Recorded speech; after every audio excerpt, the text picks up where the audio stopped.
coming to you live here from 41.504049 by 162.292643 here in the middle of the North Pacific Ocean. We are here with a brand new tournament, one that, in my opinion, has been brilliantly and very fittingly named. New one that I guess we'll go into details into a little bit later. I'm of course the Yakuzaku of Dizaku, and with me today is El Pescador de California, que está en Japón como el brujo, Light _ VIP. How are we doing, Light? What's up, Yaku? Yes, we are back here with our very first edition of our brand new tournament, Sparkling Tuna Cup #1. Welcome, everyone, to our new open weekly tournament. Of course, we have to say goodbye to Grand Platypus Open, our weekly... For now, our weekly Oceanic and Southeast Asian tournament that we've been running for many, many years, ever since 2019. We put that to rest, we start anew, and oh boy, mate, today's bracket was stacked. Not just stacked, but also just the RNG for the seeding was awful. Yeah. Oh yeah, we have no seeding, because again, this is a brand new tournament. We have no data to seed people with. And with that, man, we had a lot of juicy round ones. But we decided to stick with our boy. And speaking of a boy, we're gonna kick it off here on Hotwire LE. We're in the top right-hand corner map, spawning all the way in the top right-hand corner. We have a blue Terran player coming out from the land of, I believe it is Russia, if I'm not mistaken. He is going to be representing a team that I'm not too familiar with. We'll get confirmation on that later on. We have Nicoract. And spawning in the bottom left-hand corner of Hardwire LE, we have the Australian Protoss player. He is red, representing our very own, the Cranky Ducklings. It is StarDuck.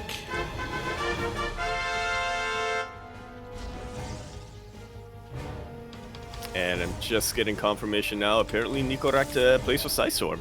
Oh! Yeah, that's very cool. yeah, Nicoract, you know, he's one of the more up-and-coming players, but as we were getting into this series, StarDuck did let us know that Nicoract did recently beat Showtime. Yo. PvT unwinnable. PvT unwinnable. I feel so bad. Again, everyone in the chat, !B if you want to have a look at the bracket. I feel so bad for StarDuck, man. Like, he hates PvT so much, and I was looking forward to see how he would perform today, but already he's got literally nothing but Terrans in front of him. Pretty much. I mean, he's not liking his chances right now against Nicoract right now, even if he does beat him. On the other side of the bracket, we've got another Terran player who has a bit of a reputation on his hands, so yeah, already a bit of a rough start for him. Yeah, exactly. It's kind of the elephant in the room, but the winner of this series will move on to face Bjorn. Meanwhile, so far, okay, Reaper does get sniped, not before killing a probe, and also, I believe the Twilight Council was scouted. There we go. I mean, just to see what Nicoract's opening's going to be. I mean, again, he's a little bit more of a player who I'm not familiar with, so... That's more or less where my eyes are going to be landing for this series. Yeah. I know what StarDuck likes to do in PvT. Exactly. Like, it's one of those things where this is our first tournament that's open to everyone, and because of that, we get to have a bit of a wider, diverse pool of players. You know, we've got Koreans, we've got Southeast Asians, we even have a couple of Europeans, like Nicoract, you know, that have stayed up and are participating in this. Not just that, but also some Americans. It's like 2 a.m. in America. It's yeah. Depending on where you are, like it's crazy. Oh yeah, I feel so. I'm not sure if concern is the right word for it, but I just have to wonder what the Americans like Reaper and Maples are doing awake this time. Yeah. Massive shout out to all the NA players who signed up today. So we'll see how they perform as well. Some very big names. We can dive further into the bracket later on, I guess. But so far in this game, things have been pretty chill. The opener has been scattered, and Nicoract did open up very safe with this Cyclone. Yeah, also being a little bit more conservative when it comes to harassing across the map as well. Hasn't produced any mines or Hellions here. Gonna be relying entirely on one Banshee without... And we know exactly why, because he is just going straight for it. That Banshee is gonna do nothing but support the tank. Yeah, it's one of those things where at this point, Terran has an option. They can either throw down a third CC or start 2 Raxes. I'm like, okay, he started 2 Raxes, he's gonna go for like a 2-base push. The Raxes aren't even done, mate. He's pulling the boys. He's just sending everything across the map. And StarDuck was going for a 3rd base. And StarDuck, he hasn't really seen this. Now he does with his Observer. Now he knows. He may want to cancel that Nexus. It is about halfway done, but it looks like he wants to hope. He's hoping anyway that Nicoract just doesn't see it. And he'll be able to get away with it. Gilby, it's not done just yet. Yeah, we do have a sentry. Force field is thrown down, but the tank sieges up. We have a couple of shield batteries on the way, but I think some of them are in range of the tank as well. Oh, they are. They absolutely are. And even if they aren't, the Marines are in range of them, and we'll have the tanks to cover for him. Yeah, exactly. StarDuck, he's got all these minerals. He's throwing down a bunch of gateways desperately. I mean, he's going to be trying to wait for them to finish up. But again, this army's already here. As a reminder, StarDuck didn't see this coming until it was already halfway across the map. Yeah, kind of difficult to scramble a response when you don't see the push coming like this. But he's trying, you know. He has snuck around a little bit. Okay, he takes out a couple of reinforcements, but I don't think that's going to cut it. Look at that army supply difference. Yeah, GG gets called, and Nicoract comes out on top with a bit of a cheeky 2-base all-in. I like that. Nice little aggressive push to kick things off with. GG. And yeah, it seems like... I was just going to say... You know, it is a pretty powerful push, but at the same time, I kind of feel like this would not work at all if it got scouted. StarDuck was playing a little too greedy there, getting a early Robo Bay, trying to go for an early 3rd. Yeah, we didn't really get to talk too much about it, but there was that Robo Bay that was done. Unfortunately, StarDuck, he couldn't get any like Colossus out in time for that push. And yeah, he was just really caught off guard. We've criticized StarDuck before in the past about his kind of greed or lack of scouting information. Yeah, it often hurts him. And I was hoping, you know, it's been a year. Has he improved? At least in that game, unfortunately not. He was a little bit in the dark. But that was also a game that was over before it began. I'm optimistic for our Duck Boy as we go into game number 2. It is a much larger map, and yeah, it's a map that will give him a lot more time to react. As long as he scouts. Here's hoping. But that is enough about StarDuck. We are going to be continuing our series now on Glittering Ashes LE. We're in the bottom left-hand corner of the map, starting all the way in the bottom left-hand corner. We, of course, have a blue Terran player coming down from the land of Russia. He, of course, is going to be playing for Storm Gaming. Doing this for you, Papa KJ. We have Nicoract. And spawning in the top right-hand corner of Glittering Ashes LE, we have the Australian Protoss player representing the Cranky Ducklings. It is StarDuck.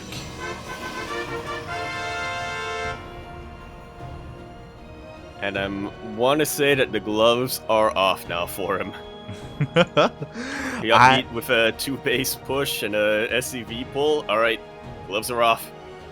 Yeah, let's go. It's one of those things where if anyone is unfamiliar with StarDuck, you know, he practices infrequently and usually with custom games. He doesn't grind too much the ladder, and because of that, you know, he doesn't necessarily have a lot of Terran practice partners.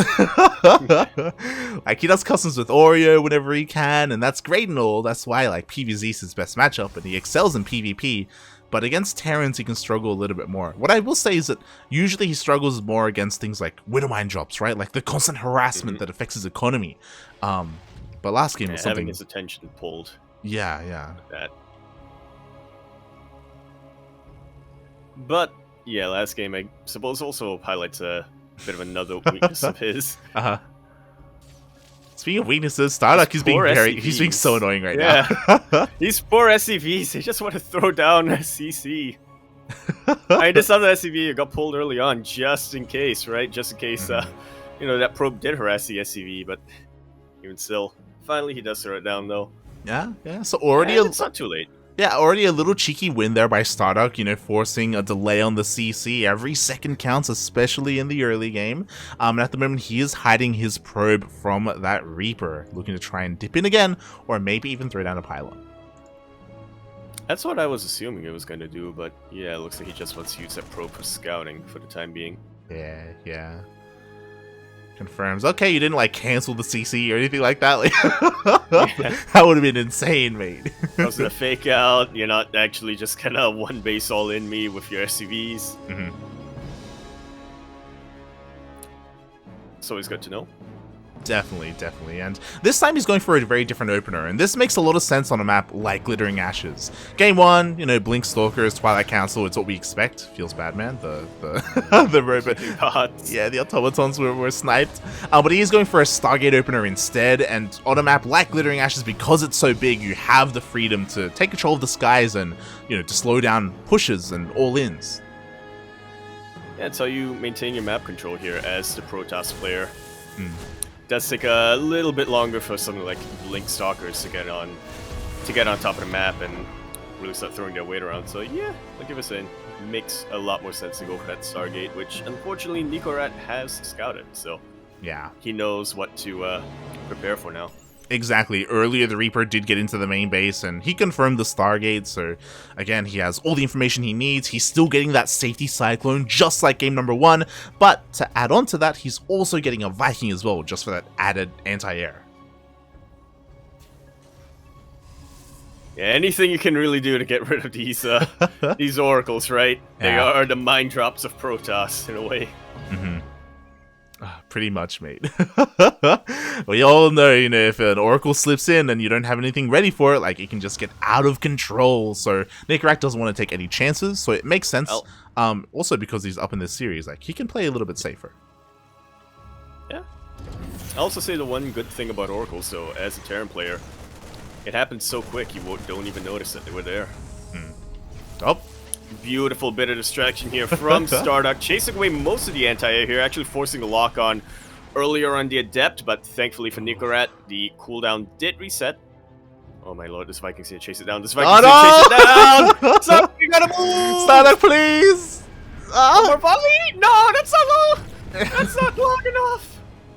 He's going! He's pulling the boys! Oh no. This is just like the previous game, you know, we've got the additional production. Yes, he's pulling the boys, and with the death of that Oracle, StarDuck sees nothing! There's nothing on the map! Like, he doesn't have a robo, he doesn't have detection. He's gonna see it, but even later than last time. I don't even want to look, like, I don't even want to look. This is gonna be... These are vanilla stalkers now, by the way. Yeah. At least in game number 1 to get Blink on them. Exactly, there's no Blink, he's trying to focus down the Cyclone. He does get the Cyclone, but the Vikings are landing on top of everything. There's no shield batteries, there's no cannons, there's zero site defense here at the natural.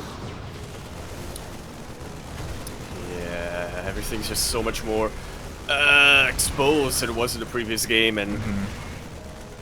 At least on the bright side, StarDuck now knows what he might want to work on. Yeah, I mean, that's why losing that Oracle was so crucial. You need it. You need something on the map to help scout, to help keep an eye on the army, and figure out when something like this is coming across the map. We have a couple of Zealots going around the back. He's trying to focus down that tank, but there's just not enough Zealots. Yeah, there aren't enough Zealots, and, you know, them being slow Zealots actually take quite a few volleys before they can even start to attack these tanks. StarDuck is giving it his all. He knows this is his tournament life on the line. We do have a single elimination bracket today. But it's hard to be optimistic for him at this point. Yeah, we have a Void Ray on the way. Nice recall to go to the third base, so he's going to continue that economy. So I really like these little cute moves that he's going for. Again, the longer that it takes Nicoract to push up into the main base, the better it is for StarDuck. But no, he on Sieges, he's going for the third. Wait, or is he? Because I was going to say he scanned and he saw that the probes went there. Now he notices that there's a third base, and now, yeah. I mean... StarDuck trying to go for a sandwich, but the supply just ain't on his side. Yeah, exactly. He does get one of the tanks, but he loses his Void Ray. GG gets called, and Nicoract takes the series 2-0. Very, very well played by our blue Terran player.